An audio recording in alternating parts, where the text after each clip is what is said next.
To learn about the story of the golden mangoes, start with the basics like the characters and the main problem.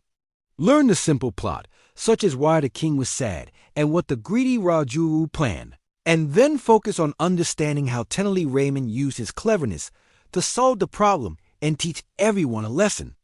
The story begins with King Krishnadeva Raya, who was the ruler of a great kingdom. He was a good and fair king, but one day he became very sad.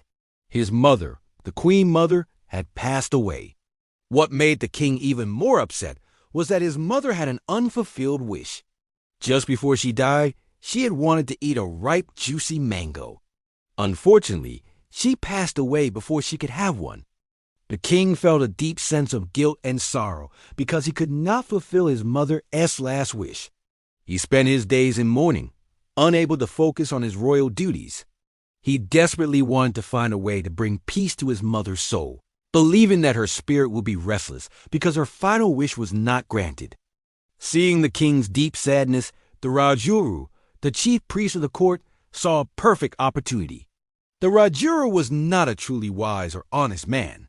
He was greedy and always looked for ways to get more wealth. He approached the king with a cunning plan disguised as a holy solution. The Rajuru told the king that he had a way to ensure the Queen Mother's soul would find peace. He suggested that the king should honor his mother's memory by gifting golden mangoes to worthy Brahmins or holy men. According to the Rajuru's plan, the king would need to have many mangoes made out of pure gold. These golden mangoes would then be given to the Brahmins in a special ceremony. The Rajuru claimed that this generous act would please the gods and satisfy the Queen Mother's spirit.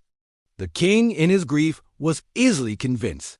He immediately ordered his goldsmiths to create 100 golden mangoes, not realizing that the Rajuru was planning to take a large share of the wealth for himself and his friends.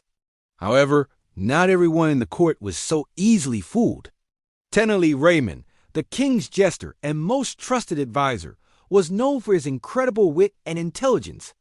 He was always watching and listening, and he immediately became suspicious of the Rajuru's plan. Tenali Raymond knew the Rajuru was a greedy man and thought it was strange that giving away golden mangoes would help a person's soul. He understood that this was just a trick to take a lot of money from the king's treasury.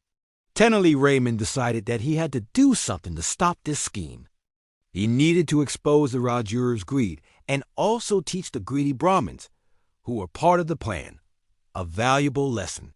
He waited for the right moment to put his own clever plan into action. The day of the ceremony arrived. The Brahmins, who had been invited by Rajuru, came to the palace, excited to receive their valuable gifts. They lined up, dreaming of the wealth they were about to get from the golden mangoes. Just as they were about to be presented with the mangoes, Tenali Raymond rushed in, looking very distressed. He stopped the ceremony and announced that he had a terrible emergency. He told the king and everyone present that his own mother was very sick and on her deathbed. He explained that she was suffering from a painful disease and her last wish was to receive a specific traditional cure. The cure, he claimed, was to be branded with hot iron rods on her back. He begged the Brahmins, as holy men, to help him fulfill his mother's dying wish. When the Brahmins heard Tenali Raymond's request, their faces turned pale with fear. They had come for easy gold, not to be branded with hot iron. The idea of being touched by a burning hot rod was terrifying.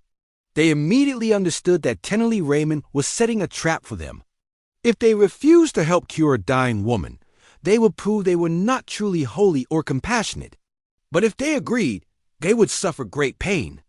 They looked at the hot iron rods that Tenali Raymond's servants had brought out, and panic set in. They no longer cared about the golden mangoes. Their only thought was to escape.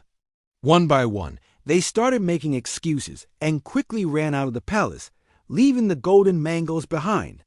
The story of the golden mangoes shows that Tenali Raymond used his wit to outsmart the greedy Rajuru and expose the Brahmin's greed, saving the king from being defrauded. The king realized he had been fooled and was grateful to Tenali Raymond for protecting him and the kingdom's treasury. The moral of the story is that greed can make people do foolish things, but cleverness and honesty will always win in the end. It teaches us to be careful of those who try to take advantage of our emotions and to think critically before making important decisions.